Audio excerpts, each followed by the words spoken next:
గురుర్బ్రహ్మా గురుర్విష్ణుః గురుదేవో మహేశ్వరః గురు సాక్షాత్ పరబ్రహ్మ తస్మై శ్రీ గురవే నమః.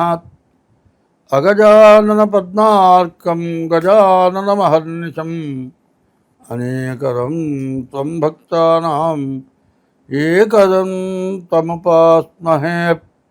ఆదిత్యోర్కోరవిర్భానుర్భాస్కరశ్చ దివాకరః మార్తాండః సవితా హేళి తీక్ష్ణాం శుర్మిహిరో రవిః.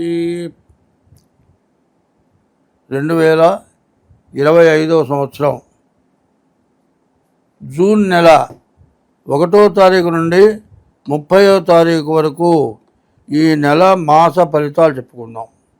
ఎప్పుడు కూడా కొన్ని గ్రహాలు ఉన్నాయి.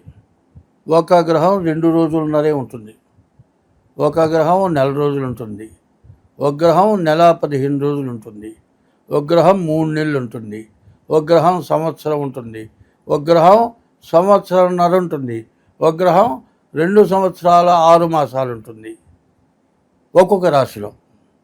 ఇట్లా ఉండే గ్రహాల్లో ఎక్కువ టైం ఉండే గ్రహాల్లో 3.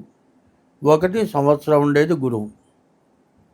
మరి రాహుకేతువు సంవత్సరంన్నర ఉండే గ్రహాలు రాహుకేతువులు. 2 సంవత్సరాల 6 మాసాలు ఉండేది శని. ఈ 3 గ్రహాలు కూడా మార్చి నుంచి మే నెల లోపల మారినాయి. దీనివల్ల రకరకాలైన సమస్యలు వస్తాయి.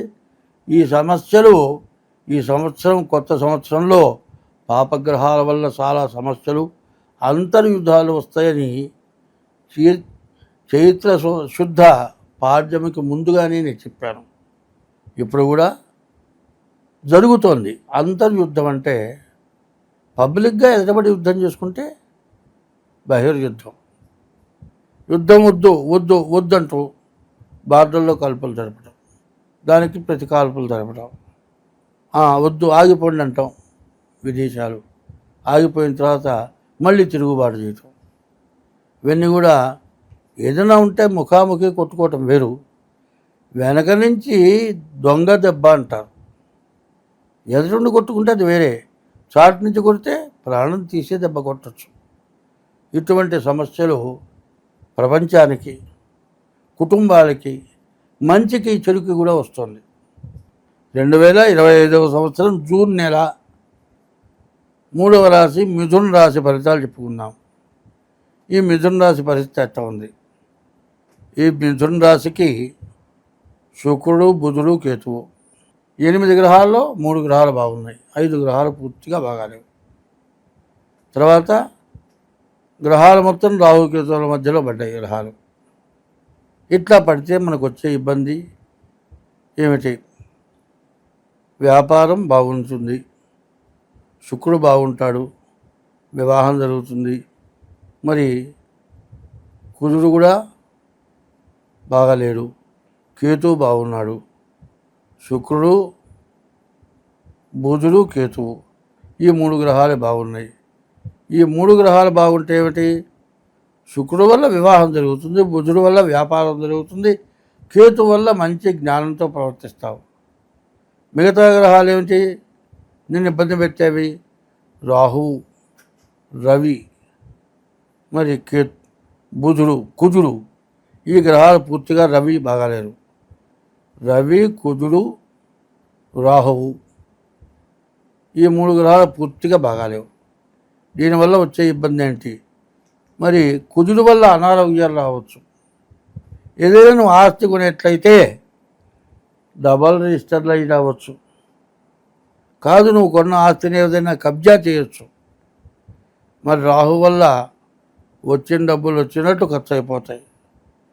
మరి ఇదిగాక రవి వల్ల నీవు చేసే వ్యాపారంలో, వృత్తిలో నీవు చేసేది సరిగ్గా చేయక ఎవరినో మోసం చేయటం చేత నీకు ఒక అపర్దిష్ట వచ్చి, ఈ అపర్దిష్టతోటి నీవు వ్యాపారం కూడా ఇక ముందు చేయలేని పరిస్థితి వస్తుంది. ఒక్కసారి దొంగ అని జైల్లో పోయి బయటకు వచ్చిన తర్వాత వాడు 10 మందిలో దొరలాగా మంచివాళ్ళలాగా తిరగలుగుతాడా? వాడు ఏమీ చేయకుండా జైలుకు పోయినా సరే వాడికి పడ్డ ముద్ర వాడి జీవితం మొత్తం నరకం చూపిస్తుంది. ఇటువంటి పరిస్థితిలో ఏం చేయాలి? రవికి పూర్తి జపం చేయించుకోవాలి. మరి శనగలు దానం ఇవ్వాలి, రాహుకి జపం చేయించుకోవాలి, మినుములు దానం ఇవ్వాలి, కుజుడికి జపం చేయించుకోవాలి, మరి కందులు దానం ఇవ్వాలి. ఇది కాక మీ జన్మ లగ్నరీత్యా మీ దోషాలు ఏమిటో చూసుకోవాలి. ఏది ఏమైనా మంచి అట్లాగన్నా ఉండనండి, చెడును మొత్తం పోగొట్టుకుంటాను చూసుకోవాలి. ఈ చెడు పోగొట్టుకుంటానని చూసుకోకపోయినట్లయితే ముందు చాలా నష్టాలు కష్టాలు పడాల్సిన అవసరం వస్తుంది. ఏమీ లేదండి, శరీరం అంతా బాగుంది, 2 కాళ్ళకి మాత్రం కాస్త దెబ్బ తగిలింది, వేళ్ళు మొత్తం వాచిపోయినాయి, వంగటల్లా అడుగు పడితే ప్రాణం పోతోంది.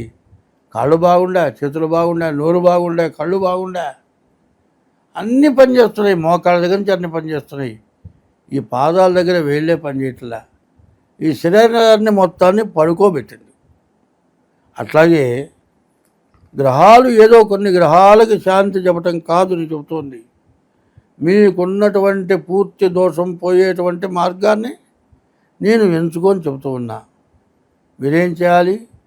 శనికి, రాహుకి, రవికి, కుజుడికి ఈ గ్రహాలన్నింటి కూడా సంఖ్యపూర్తిగా జపం చేయించుకొని దానం ఇవ్వటమే కాక, మరి సర్పదోషం మీ జన్మలగ్న రీత్యా కూడా సర్పదోషం, కాల సర్పదోషం ఉంటే మరి రాహుకేతువుల పూజ, మరి కుజదోషం కుజ పూజ, మరి నాగప్రతిష్ఠ లేకపోతే నవనాగుల పూజ, మీకున్నటువంటి దోషం ద్వారా ఏది చేయాలో మీ జాతకరీత్యా చూసి చేయాల్సి వస్తుంది.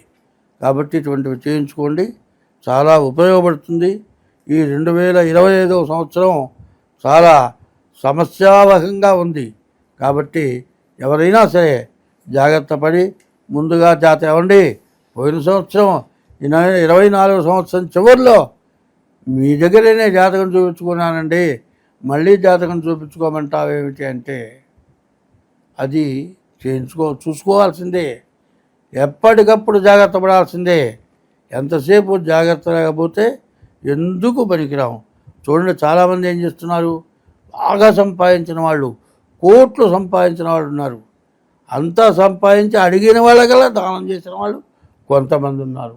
కొంతమంది ఏమైనారు, బాగా సంపాదించి దురలవాట్లకి తయారైపోయి అంతా పోగొట్టుకున్నారు. బతికిన జీవితంలో 50 ఏళ్ళ వరకు ఎంత కావాలంటే అంత దానం చేయగలిగావు. 51వ సంవత్సరం నుంచి అమ్మ అంత అన్నం పెట్టి ఆకలవుతుందనే స్థితికి వచ్చావు. నీవు మంచి టైంలో నీవు జాగ్రత్త పడకపోతే, చెడు టైంలో నీవు రక్షించబడాలి అనుకుంటే నేను చెప్పినట్టు ఈ టైంలో తగినటువంటి జాగ్రత్త తీసుకొని మీ జాతకం చూపించుకోండి. మీకు అన్ని విధాల డేట్ ఆఫ్ బర్త్ ద్వారా కానీ, అది లేకపోతే హస్త సాముద్రిక ద్వారా కానీ మీ జాతకం చెప్పడం జరుగుతుంది. అట్లా చెప్పించుకోవాలంటే తగిన ఫీజు కట్టి మీరు మా చేత జాతకం చెప్పించుకోండి. కింద మా ఫోన్ నెంబర్ ద్వారా ఫోన్ చేసి మాతో మాట్లాడవచ్చు. అదే కాదు, ఎవరి వృత్తిలో కూడా ఈ చెప్పింది బాగా మనస్సులో పెట్టుకొని మన దగ్గర ఉన్నవాళ్ళు, మన తోటి వాళ్ళు సక్రంగా బతుకుతున్నారా, వాళ్ళు తింటున్నారా, వాళ్ళ బతకగలుగుతున్నారా ఆలోచిస్తే అడుక్కు తినేవాడు మాత్రం ఎక్కడా ఉండడు. అడుక్కు తినేవాడు లేకుండా పోవాలంటే నీ దగ్గర బతికేవాడు వాడు బాగుండాలని కోరుకోండి. అట్లా కనుక ఉంటే అడుక్కు తినేవాడు లేకుండా పోతాడు. నేను బాగుపడ్డాను, వాడు అడుక్కు తింటున్నాడు అంటే ఏ రోజైనా కూడా వాడి గతి నిగ్గుర పడుతుంది. అందరం బాగుండాలంటే వాడు చేయగ దాపకుండా బతికేట్టుగా నువ్వు చూస్తే అడుక్కు తినేవాడు అంటూ ఉన్నాడు. స్వస్తి.